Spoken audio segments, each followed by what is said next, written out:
name's Jordan Farner, and I'm going to be telling you about how drunk driving has gotten out of hand within the past few years. Did you know that if all 17 million people who admitted to driving drunk had their own state, it would be the 5th largest state in the U.S.? This was stated by the Mothers Against Drunk Driving organization. This is a nonprofit group designated to stop drunk driving and underage drinking. Alcohol has become, and is continuing to become, a serious issue among society. However, the problem isn't only occurring within the 21 years or older generation. Drinking against teens has become a serious issue. The problem is caused due to careless bars and sneaky rebellious teens that make fake IDs. Today I'm going to talk about how bars are a huge contributor to teen drinking and what it leads to and how it can be stopped. We have all heard of someone's crazy night out, at least once. But if you're like me and in college, you probably can't even count the number of stories you've heard on both your hands and maybe even your toes.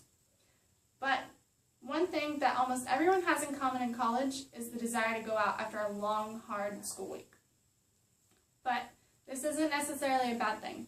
The problem lies with how bars manage and control the alcohol consumption.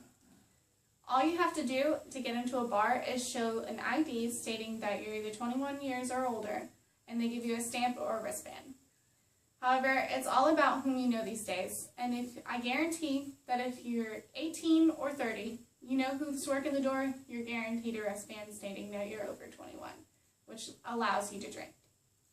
This is just one decision that can lead to many mistakes, the biggest being drinking and driving. In 2011, 31% of vehicle fatalities were accounted for drunk driving.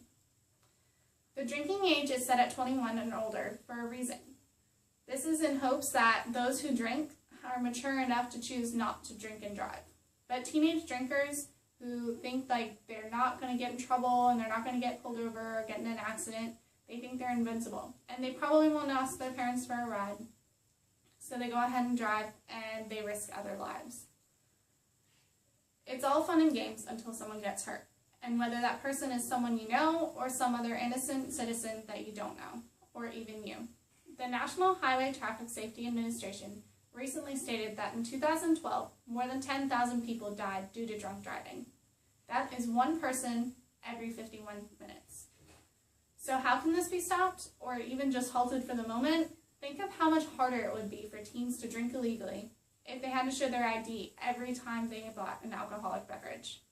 The chances of them getting caught with the fake ID, or not even having an ID for that matter, would make it way more difficult for them to drink at the bar and therefore not being able to drink and drive.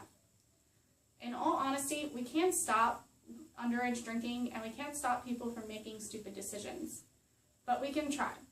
I hope this made all of you think about the dangers of drinking irresponsibly. All I ask is for those of you who drink to be safe and think of others around you.